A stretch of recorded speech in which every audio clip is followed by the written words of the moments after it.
Hello, and welcome to 2.3 for College Algebra, talking about analyzing graphs of functions. So, we're in the same vein. Do these represent a function or not? So, we're back to our vertical line test. As you can see, there's no vertical line I can draw.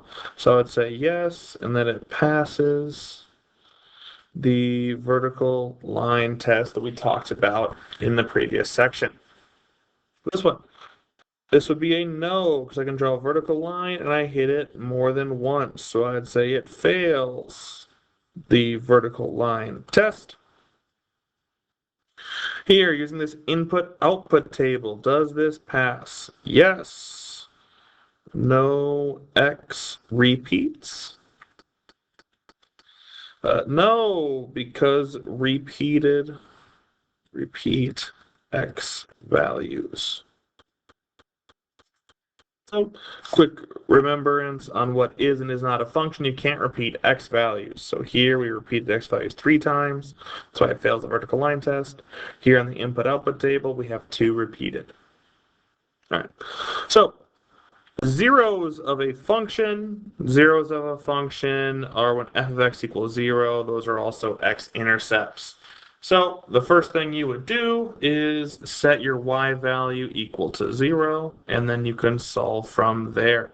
There's a couple ways you can go about doing this. The easiest one, or the most common one, would be to factor or use the quadratic formula. For the sake of this, we're going to factor. So my a is not 1. I'm going to factor by grouping. So 3 times negative 10 equals negative 30. What multiplies to negative 30?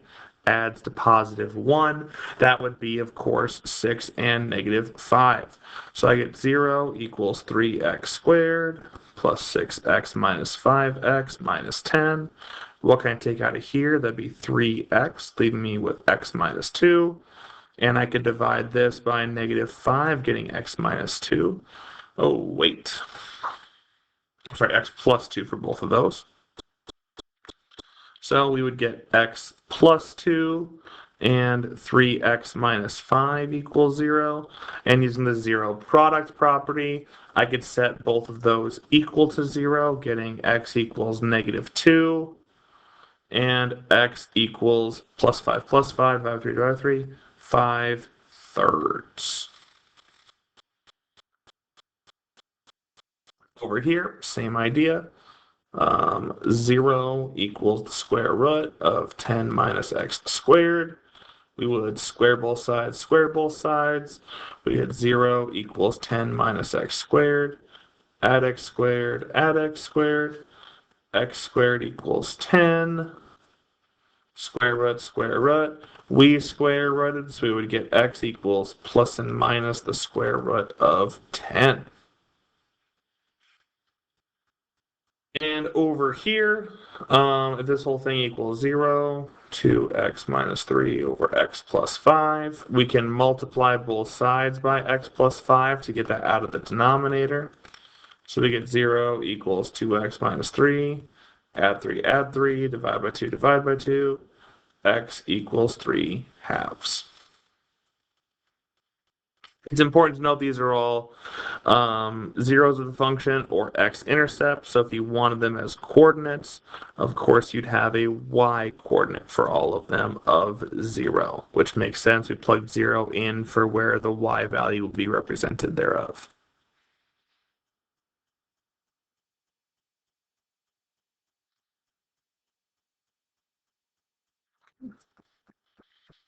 Increasing, decreasing. Increasing means it is going up from left to right. Decreasing, it's going down from left to right. And again, on our graph, if I'm talking about axes, left to right is all about the x-axis. So we do this in terms of x coordinates because the x value is the left and right values. So it's constant. If its slope is 0, it doesn't change. So those are the 3 main characteristics it could have.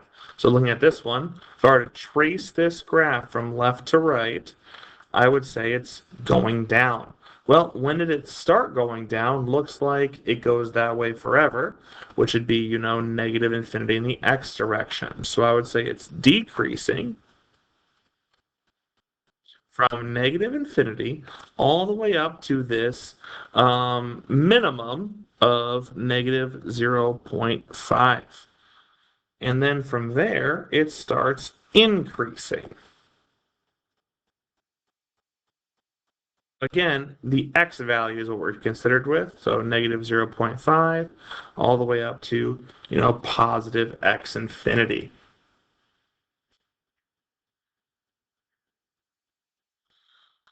Here, looks like to start, we are increasing. So I'd say I'm increasing from negative infinity to negative 0.7. And then I am decreasing from negative 0.7 to 3.4.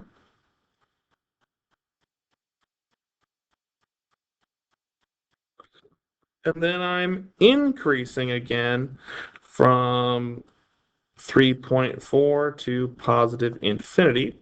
Just like earlier with interval notation, I have two situations or two sets of parentheses, so I'm going to put them together with that union. Now, you might notice what this coordinate, and this coordinate all have in common. It's where the increasing and decreasing things changed. We often call those turning points, and those turning points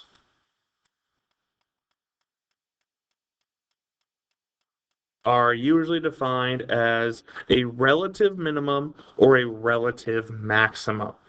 Now, relative means it's in the area. Relative in the area, not absolute. So, for example, if I were to draw a quick graph here, draw something like this.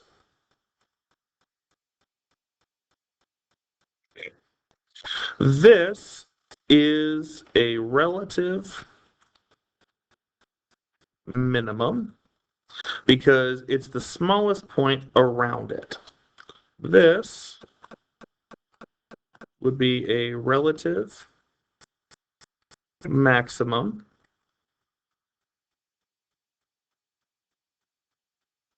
because it's the highest point around it. This would be what's called the absolute minimum because there is no other point that goes below it. This one up here is not the relative maximum, or sorry, the absolute maximum, because my arrows go up forever. So that's how I know it's a relative maximum versus a relative minimum. Now, on our calculator, we can do second calc min max if I have a graph. Let's say for the sake of time, let's go x squared plus 6. And I hate graph.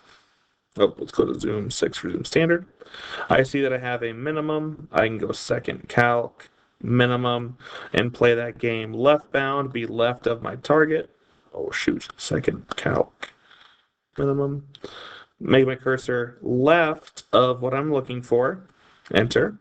Right bound, make my cursor right of what I'm looking for. And then hit guess, get as close as I can. So we see that the minimum from the area I specified would be 0, 6. Okay. Identify the relative extreme values. This would be a relative minimum. Here we have a relative maximum. And here we have a relative minimum. Note that, oh, this isn't a relative minimum over here. Gosh dang it, this would be an absolute minimum because these arrows are going up forever. I'm never going to get below that value. This arrow goes down forever, so I'm going to get below there. This arrow goes up forever, so I'm going to get higher than that coordinate. Thank you for listening, and I hope you have a great day.